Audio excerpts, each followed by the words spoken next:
Pause. All right. So, we've got patch notes! Woo! Patch notes. All right. So, let's start going over these bad boys. Content 3.4.0, Path of Exile, Delve. Here we go. I briefly looked over this while I was on the turlet. But yeah, I briefly looked over these a few minutes ago. So this is actually my first kind of in-depth look at it. So let's start looking at these now. So the Delve Challenge League. Okay, so this is all just normal stuff. This is just tells you about the Delve League, but we'll quickly go over it. You should play challenge leagues. Okay. You can play standard, hardcore, well, softcore, hardcore, softcore, solo self-found, hardcore, solo self-found. They're all the same. They have the same mechanics. You're gonna delve into the Azurite mines, infinite depths to extract treasure, yada yada. We know about that. You're gonna help Nico harvest voltaxic sulfite to power his lights. You need the lights to survive the mine. It's the only thing that can pierce the darkness. You'll die in the darkness. Nico's mechanical explorer, the crawler, is going to guide you through the mine. You can bring flares and TNT. Dynamite, yeah. To harm dangerous enemies and tear down barriers. So the dynamite actually damages enemies too. That's pretty cool. The deeper you go, the more dangerous and fierce both the darkness and the monsters that inhabit it become. So, the darkness gets worse the deeper you go. We didn't know that yet, so that's pretty cool. But we did know it was an infinitely scaling dungeon, so yeah, we already knew that. There are ladders for each league. For solo and party, so there's 2 ladders for each league. So you got standard, hardcore, solo self-found standard, or softcore, hardcore, softcore solo self-found, hardcore solo self-found. There are both solo and party ladders for both. So you will not be penalized for playing solo again, and you're not going to get ranked against party players for playing solo. So that's pretty cool. You can track your maximum depth. Prove once and for all that you have the best build. All right, the new Challenge League has 40 challenges, same as every other league. When you complete 12, you get the Canary Pet. That's been showcased already. When you reach 24, you get the Azurite back attachment. I don't know how I feel about that attachment. And at 36 challenges, you get the Delve Portal effect. It's kind of cool. It's a cool effect. They're only attainable in the league. From the 19th onwards, for every 3rd challenge after that, you will receive pieces of the Delve Totem. It's the same as every other league. Okay. Major new content and features. Added a new Strength Intelligence skill gem, Smite. Perform a melee attack, and in doing so, cause lightning to strike a targeted location or nearby enemy, dealing damage in an area. Enemies can't be hit by both the melee attack and the lightning. Gain a temporary aura, which grants added lightning damage when you hit an enemy with a skill. Requires a sword, axe, mace, staff, or unarmed. Dope. I'm actually kind of excited about this. So we didn't know a whole lot about it. We had just seen kind of what it looks like. So you have an initial hit on an enemy, and then lightning strikes everywhere else. That's pretty cool. And it gives you a buff to lightning afterwards. So I have a feeling attack speed's going to look pretty good on that. New Strength Intelligence gem, Consecrated Path. Slam the ground with your weapon at a targeted location. If an enemy is near where you target, you'll teleport to it from a short distance away. Slam and create an area of consecrated ground. Can't be supported by multi-strike and requires a sword, axe, mace, staff, or unarmed. So it kind of looks like a movement skill, but also gives you consecrated ground, and it only works if there's an enemy nearby. So maybe just kind of like a gap closer, but we have movement skills that do that already, and probably, it sounds like more efficiently. I don't know. We'll see what it looks like. We don't know for sure what the skill even looks like. Add a new Intelligent Strength skill gem, Summon Holy Relic.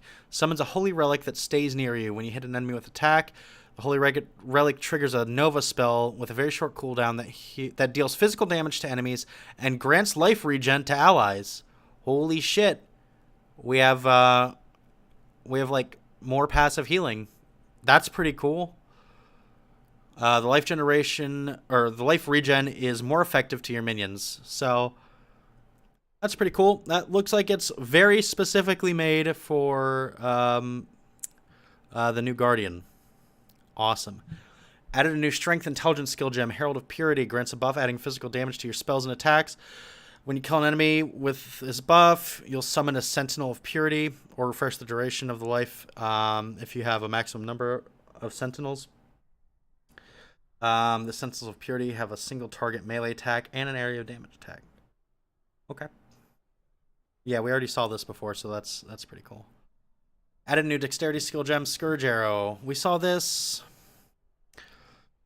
Channel the attack to infuse the arrow with chaos damage, gaining stages while channeling. Release to fire a single piercing arrow, which leaves spore pods in its wake for each stage gained. Spore pods bloom, and then fire a Nova of Thorns. Hang on, we're not at Static Strike yet. Then fire a Nova of Thorn Arrows. So yes, this specifically says release. I don't think this skill is going to get used. And that's really sad because it looks like a cool skill. But if you have to release, if it doesn't auto-release for you at max stacks, it's going to be kind of a useless skill. Which is sad. Added Dexterity skill gem, Toxic Rain. Fires arrows in the air that rain down on a targeted area, dealing damage to enemies they hit and creating spore pods where they land. Each spore pod deals chaos damage over time to nearby enemies and slows their movement speed. After delay, the pods burst, dealing area damage. It looks pretty dope. I am actually kind of excited about this. I wonder how it's going to look, and we're not sure yet. Still waiting for POB to update. Once that updates, we'll see what the damage looks like.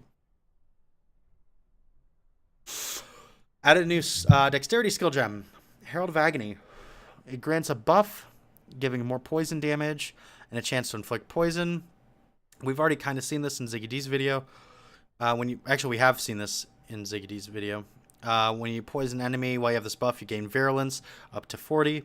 And you summon a minion that uses projectile and area attacks. You lose virulence over time at a rate which increases the more virulence you have. The minion will die when you have no virulence. Cool. This looks like it might be useful. Actually, it looks like it'll probably be useful if you're going for like a poison build.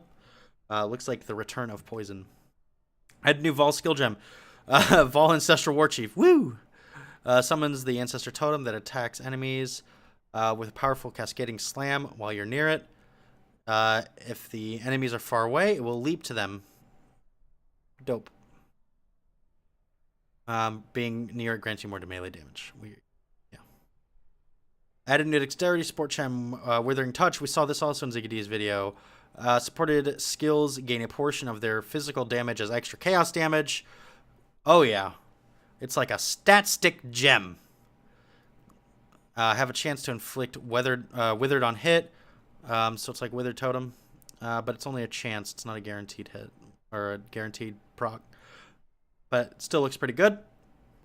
However, it is only for attacks. We found out from Ziggy D that it has the attacks tag. So spells don't count.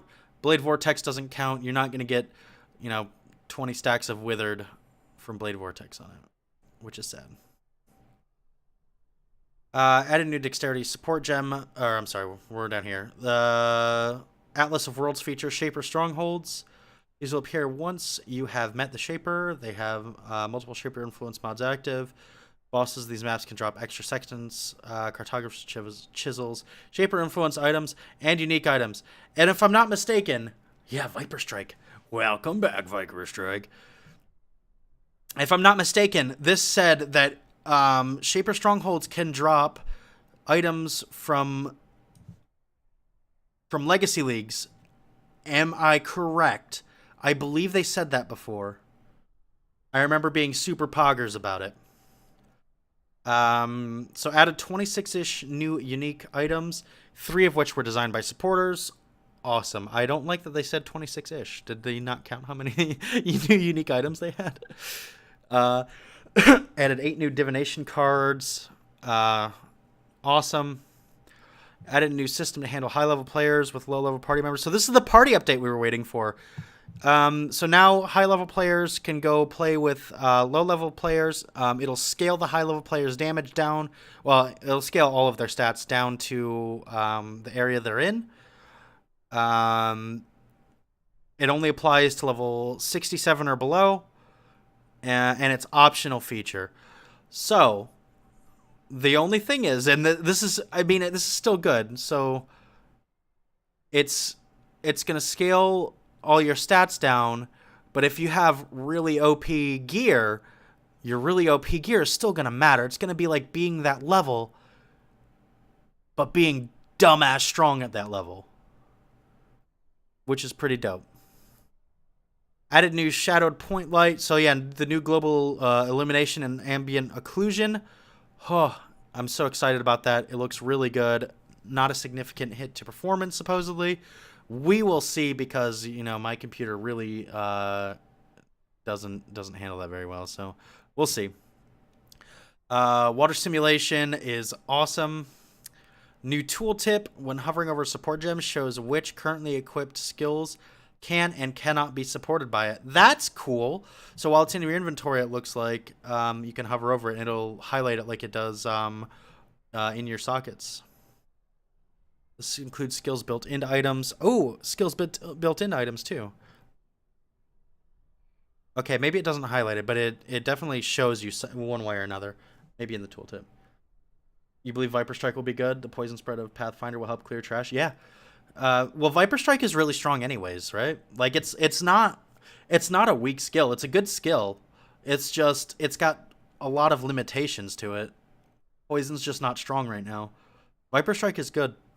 Like that was my boss killing ability in the poison build that I made this past league. So yeah, that's cool. Now you can see which gems it'll support. Minor new content and features. All right, you can right-click the stash tab and send it to the far left. Awesome. They said this is a temporary fix, but it's one that's going to work for the league. Great. Added a new vendor recipe. They don't say what it is, though. Intriguing. 3 new faded uniques. Awesome. 22 new lab enchants. Watering down the pool. Updated several older monster models, including Goatmen, Beasts, Blood Apes, and Blood Chieftains. Good. Good. 3D art for Chains of Command, Speaker's Wreath, Tinkerskin, Coming Calamity, which looks really good, Cloak of Defiance, and Garukin's Flight. Update the visuals for several older skills, namely Ice, Nova, Cleave, Frenzy, Heavy Strike, Caustic Arrow, and Double Strike. They all look really good. I'm happy with them. Some people aren't happy with them, but I think they all look good. Let's see. Namely Ice, Nova, Cleave, Frenzy, Heavy Strike, Caustic Arrow, and Double Strike. They didn't put Reeve in there. Okay, well, Reeve got updated too. The default attack and wand attack of both have new effects. Awesome. New League information panel where you can view during character creation. Awesome. That's pretty cool. That's a little quality of life thing. You can see what the league's all about. Like, as a new player, it's especially important. Item filters not capable of displaying minimap icons. Woohoo! That's one that I'm excited about. Added the capacity to use custom local sound files to your item filter. Pop, pop, pop. Important dialogue options like quests are now highlighted in the NPC dialogue window. Cool.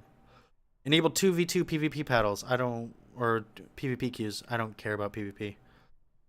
But some people do. They're enabled now.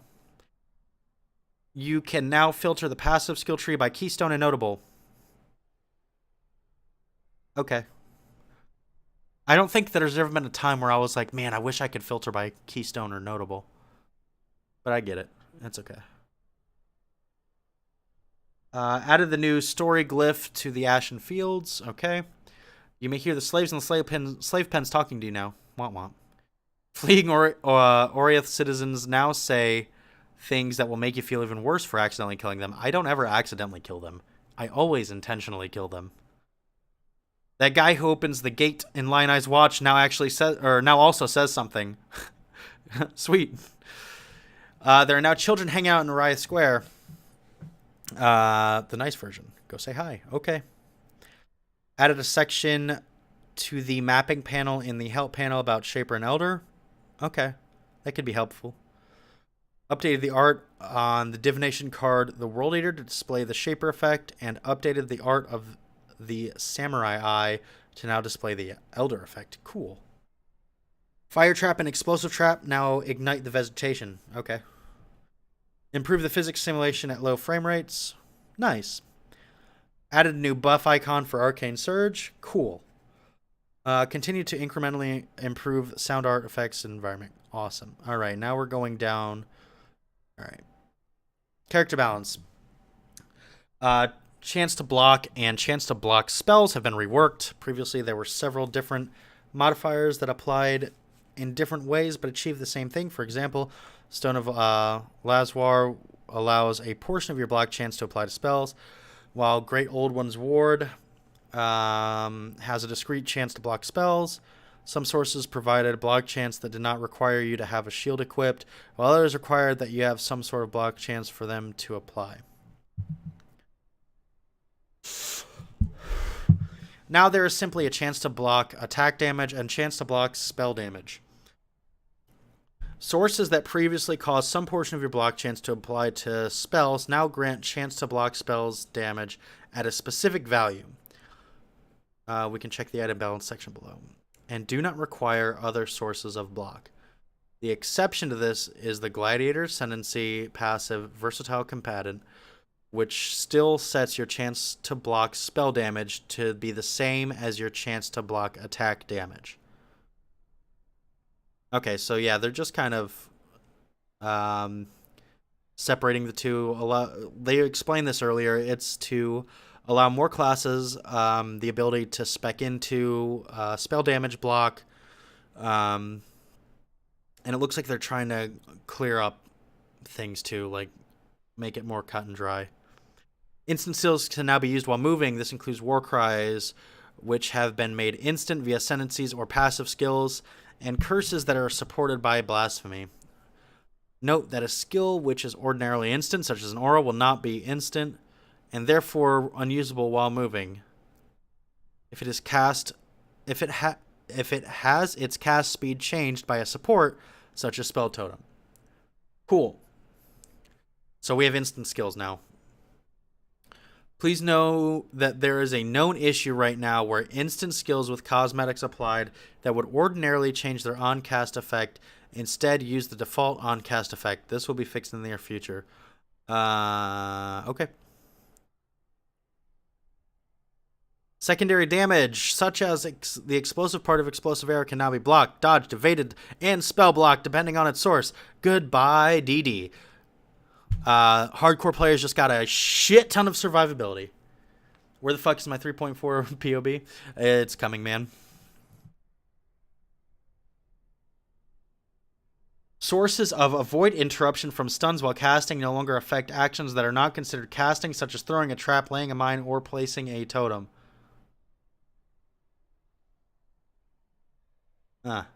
Okay. That's a little bit of a nerf. Repeatedly weapon swapping is now limited to once every 250 milliseconds. Okay. Someone was probably abusing, I don't know, like elemental equilibrium or something. Tonight, you think? Maybe. We'll have to see.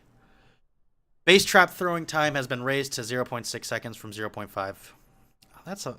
I thought that it was going to be a lot bigger than that, but I guess it's not bad.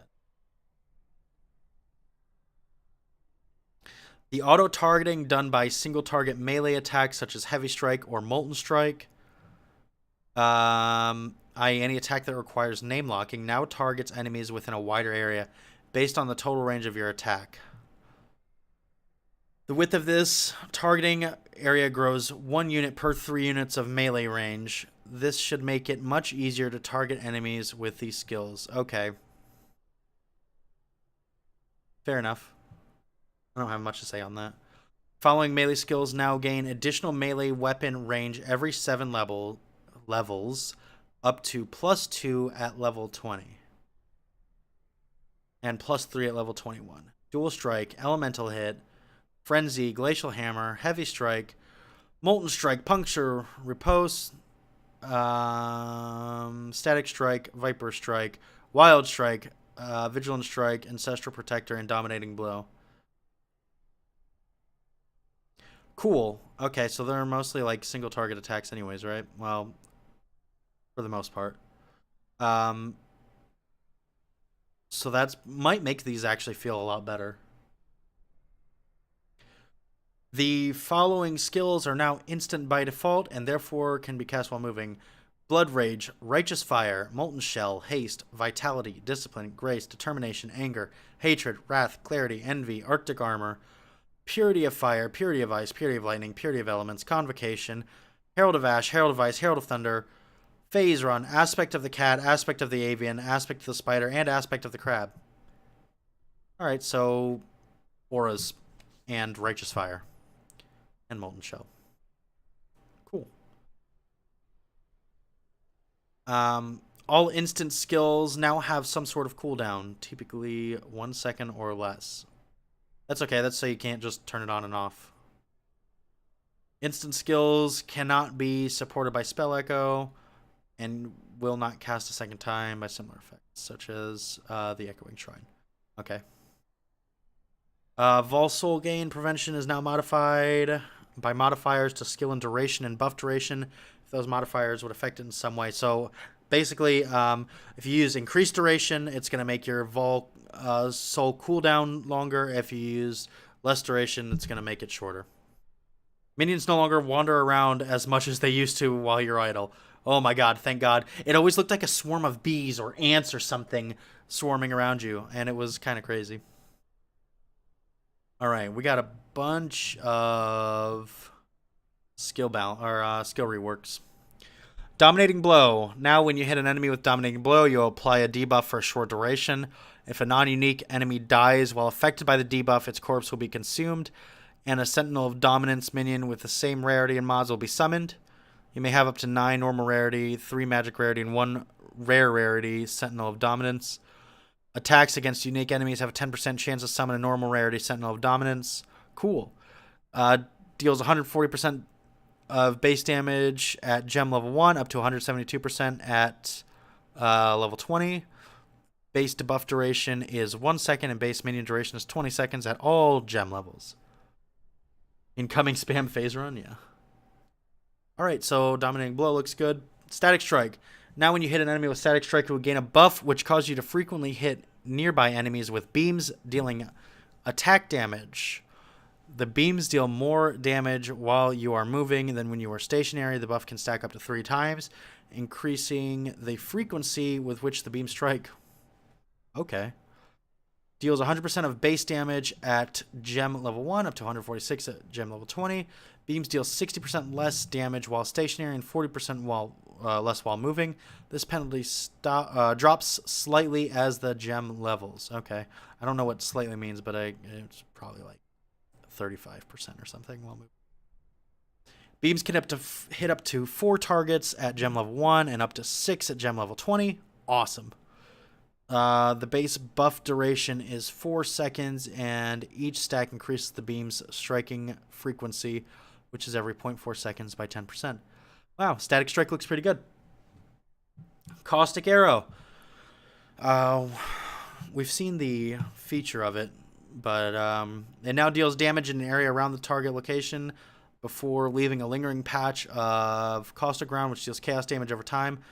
As Caustic Ground is a ground type akin to Burning Ground, it will not affect flying monsters such as Raging Spirits. Okay. Now it's a base duration of 2 seconds at all levels. 60% of physical damage is now converted to chaos damage. Previously, Caustic Arrow added chaos damage based on physical damage. Okay. So it converts fizz instead of adding extra fizz. Or adding extra chaos. Now deals 7 base chaos damage per second at gem level 1. Up to 14.8 base chaos damage per second at gem level 20. And we know that it now has a hit and it has a degen field, so you can build around damage over time, or you can build around the on-hit stuff, or both. So those are options. Okay, other skills. Fire Nova Mine, base damage increased by 20% at all gem levels. Okay.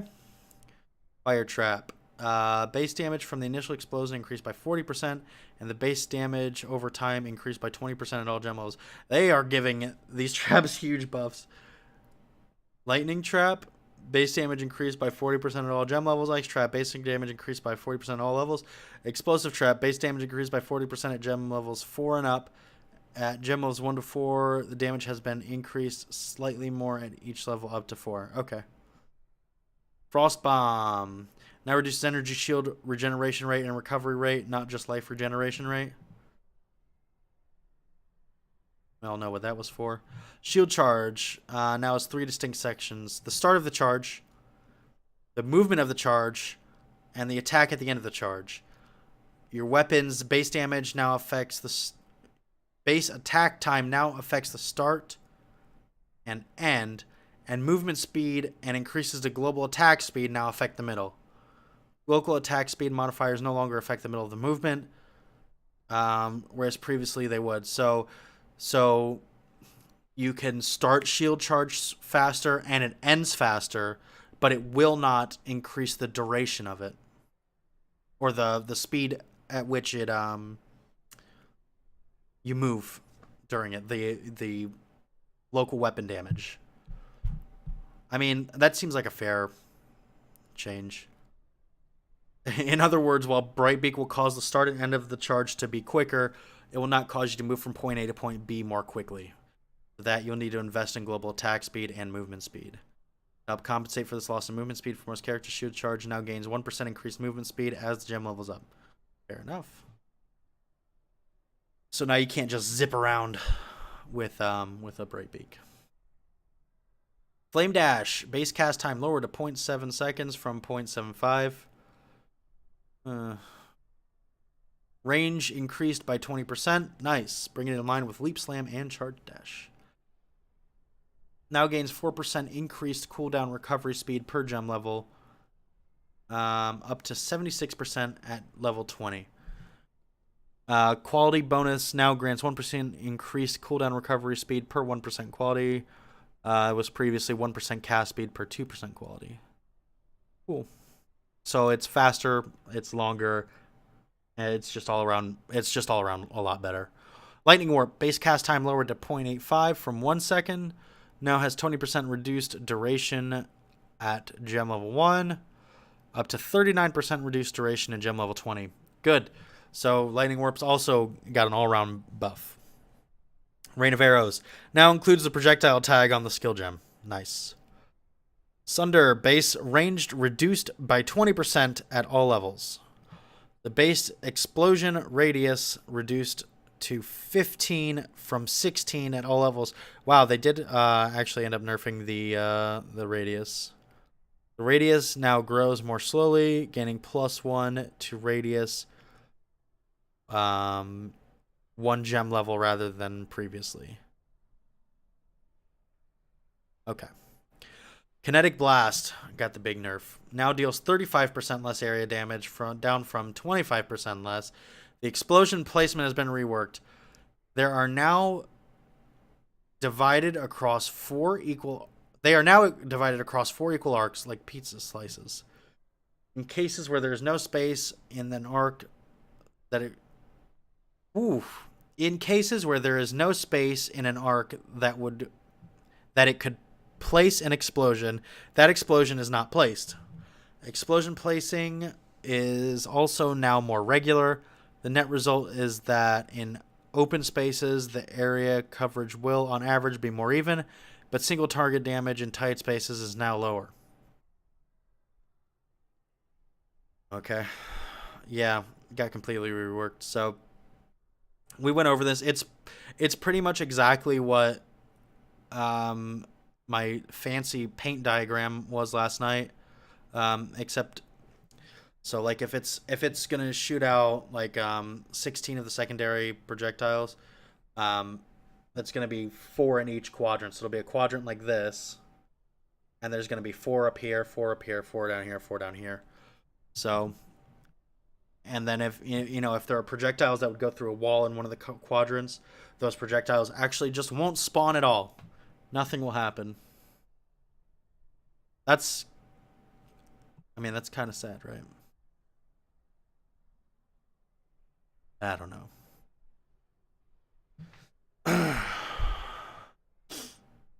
Orb of Storms can now be cast by mines, traps, totems, and can be triggered. Interesting. Cast when damage taken, Orb of Storms, power charge on crit.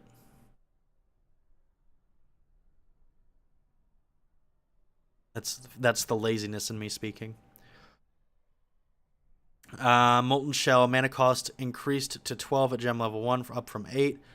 Up to 28 at gem level 20, same as previously. Cool. Earthquake and Vol Earthquake, the Aftershock now deals 70%, up from 50%. More damage with hits and ailments as opposed to every form of damage at all gem levels. Cool. So there's a lot more damage coming from Earthquake. Vol Righteous Fire. Pretty much it takes energy shield before life. Vol Molten Shell now has a soul gain prevention of 7 seconds, up from 5. Vol Clarity has a soul gain prevention duration of 14, up from 12. So got a little bit nerf there on Molten Shell and Clarity. Support gem balance, multiple traps. Holy shit. We got the patch notes we wanted. We're almost there.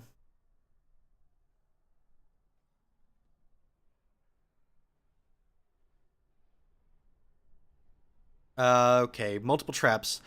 Now causes supported skills to deal 50% less damage at gem level 1, up from 40.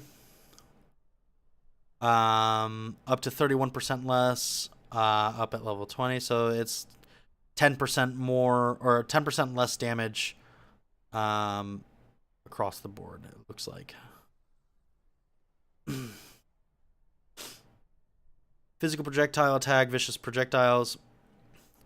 It's been renamed. I'm not going to say it again. In addition to 30% more physical projectile attack damage and 10% less projectile attack speed, it now causes supported skills to deal 30% more chaos damage over time and 30% more physical damage over time, as opposed to more damage with bleeding and poison specifically at gem level 1. Sweet. So it got reworked. It's nice. Well, it's not really reworked. It got renamed. Tags are different. It's good. All right, passive tree balance with the introduction of several new Holy Theme minion skills. We've reworked the early Templar and Witch passive trees. These changes now allow minion players to put power into their minions much earlier than previously and provide a more interesting pathing choices later. Also taking this opportunity to improve the pathing through the Templar tree, unifying many of the attack, spell, and elemental passive skills. Okay. The Templar's starts upper path has been reworked. The 2 first damage skills now provide increased damage rather than increased elemental damage. The melee damage passive skills on the lower arc of the upper cluster have been replaced by 6% increased attack damage, 6% increased minion damage passives. So I'm actually not going to go through all these. We will see these in Path of Building. Let's see if there's anything about the ascendancies. Here we go. Okay. Master Herbalist has been replaced by a new notable, Nature's Reprisal. 30% increased chaos damage. Chaos skills, a 50% increased area of effect. And on killing a poison enemy, nearby enemies are poisoned.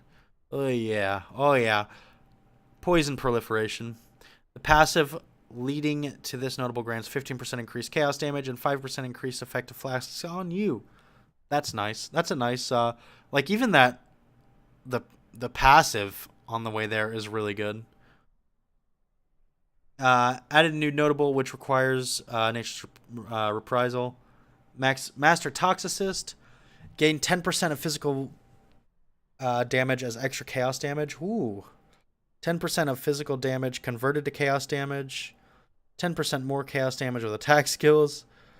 You lose virulence 50% slower, and poisons you inflict during any flask effect have a 40% chance to deal 100% more damage. The passive leading to this notable grants 15% increased chaos damage and 5% increased effective flasks on you. That actually looks so good. Like, so good. Okay, here goes the Guardian skill, or the Guardian Ascendancy nodes that we have not seen yet. Prayer of Glory has been replaced by a new notable, Radiant Crusade. You and allies affected by your aura skills deal 20% increased damage, 10% increased area of effect for each summoned Sentinel of Purity, 10% more damage while you have at least one nearby ally. Herald of Purity has 40% increased buff effect, and summoned Sentinels of Purity have 50% increased area of effect. The passive leading to this notable grants 14% increased armor, 6% increased maximum energy shield, and minions deal 10% increased damage. That is a beefy node by itself. They want us to play parties. They want us to play parties. 20% increased damage is nothing to shake a stick at. 10% increased area of effect for each summoned Sentinel of Purity. And what, you get 4 of them?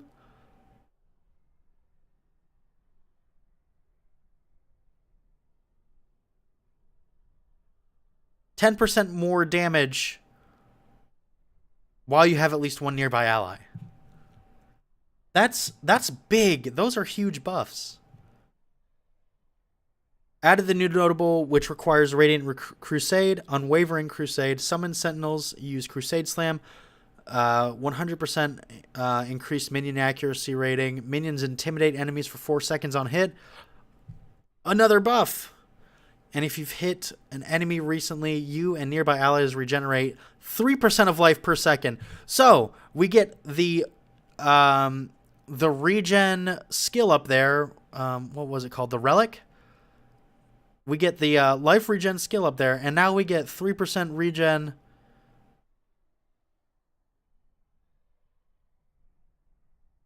Right here also. The passive leading to this... Oh, yeah. So if you hit an enemy recently, you and your nearby allies regenerate 3% of life per second. Passive leading this grants 14% increased armor, 6% increased maximum energy shield, and minions deal 10% increased damage. I'm just saying, Guardian looks pretty good right now. I plan on running in parties. So that'll be fun. Honestly, this is probably why Path of Building is not up yet. There's probably a few pieces of logic that need to be changed around. So like hit an enemy recently. Obviously that's already there, but probably needs to factor in the life regen and stuff like that. So yeah, that Guardian looks pretty good. I'm actually I kind of want to play Guardian now pretty badly. Okay, item balance. Items which previously applied your block chance to spells have all been updated with the new chance to block spell damage. Existing versions of these uniques will have different values to the new versions cannot be updated with the Divine Orb. Okay. Shaper amulets with the lower tier spell block now have 8 to 11% chance to block spell damage. New versions have 4 to 5. Okay. So these are all spell block mods. Spell block, spell block. Spell block. So this is all just changes to spell block mods. Unique item balance. The Anima Stone no longer specifies that the primordial items you have to summon an additional golem are jewels. Okay. Shimmeron Needle deals 200% or 200 lightning damage per second per power charge, down from 400. No, Shimmeron got nerfed. Using a Divine Orb on an existing copy of this item will update that item to the new these values. Hang on, we got to read this again. Using a Divine Orb on an existing copy of an item will update that item to new these values.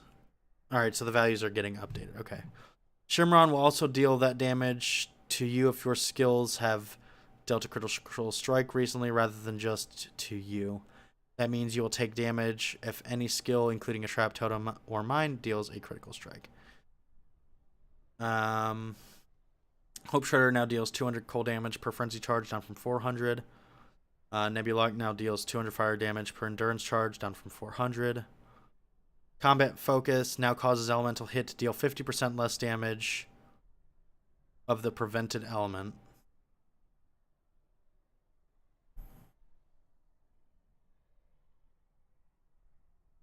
Including damage that gets converted from the prevented element to a new element. Oh, okay, that makes sense. This affects all existing versions of the jewel. Okay. So if you're like converting, so if you were like blocking fire damage and you were converting like fire to cold, that your base fire damage has 50% reduced effectiveness, so you can't do like a full conversion. Like if you're doing like 1400 or let's say 1000 fire damage, really if you have fire damage blocked, it's really 500. So if you were converting 100% of that, you'd only be getting 500. So it'd be like converting 50% of the original value. Interesting.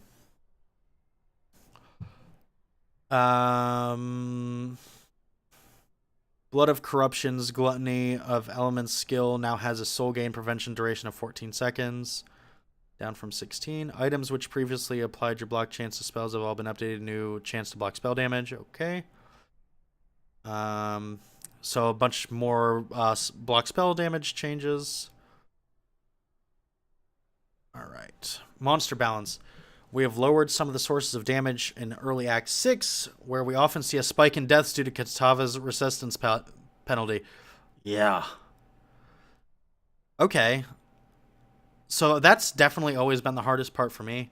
Or it kind of takes me by surprise, because you kind of blow through Acts 1 through 5, and then all of a sudden you're like, whoa, that's a damage spike. But, I mean, if you gear properly between there, but, yeah, I don't know. The Lava Ground from the Kree Rebels in Act 6 now deals 40% less damage. Nice. Tukahama's Vanguard now deal 35% less damage from their Scorching Ray Totems. Thank God. Those Scorching Ray Totems, man, if you didn't get out of them fast enough, you were kind of screwed.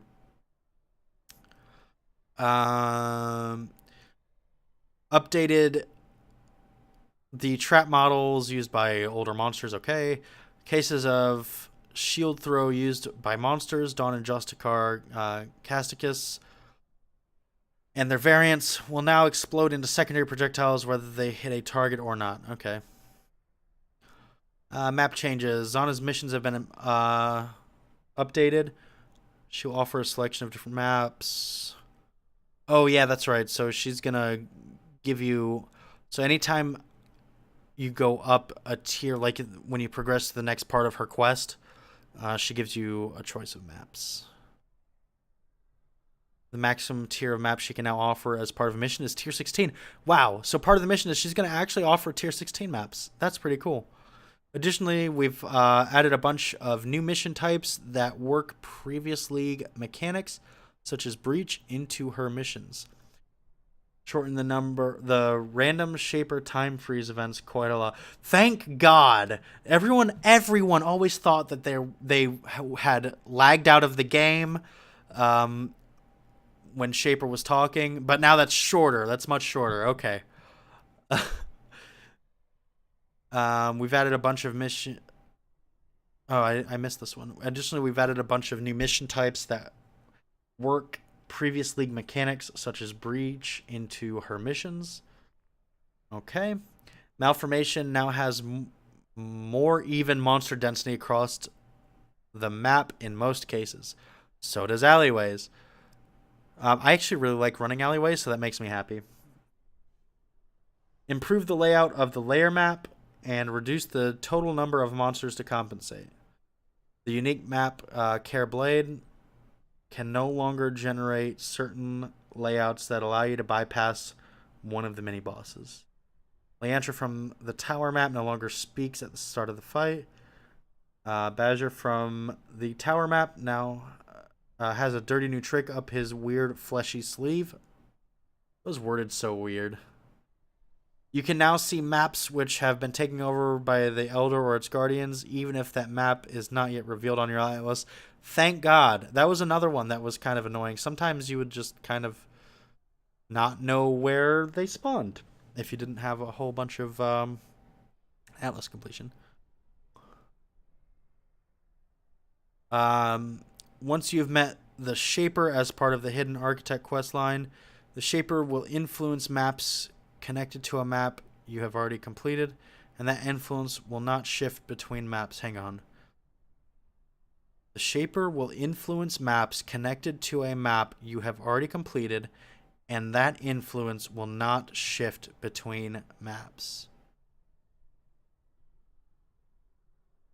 I'm kind of confused what that means. Does that mean that, like, if you run maps, your Shaper influence isn't going to go away, or... I'm a little confused by that. Alright, so here's our Xana League mods. We get Onslaught, Bloodlines, Ambush,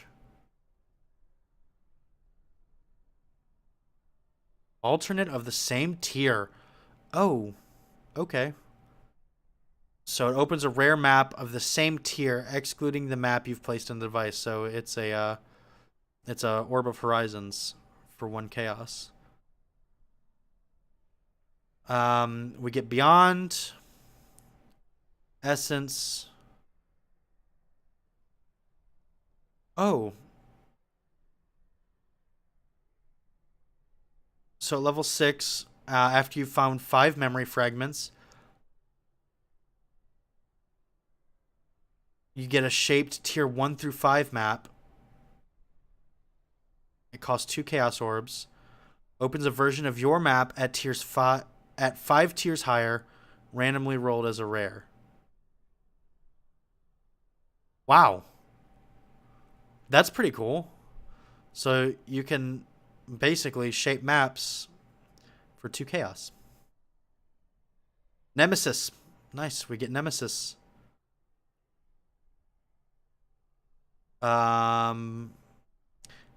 And then, so the same shaping, tier 1 through 10, costs 6 chaos orbs. We get Harbinger. Wow, and you get Elder tier 1 through 15 for 15 chaos orbs. Interesting. I'm actually kind of excited about this. This is going to bring a whole lot of interesting stuff into maps. So we basically have... Xana gives us Horizon Orbs. And we can shape any map for a cost. I mean, it doesn't stay shaped, but I mean, it runs that map shaped. Although it is also randomly rolled. So that could get spooky.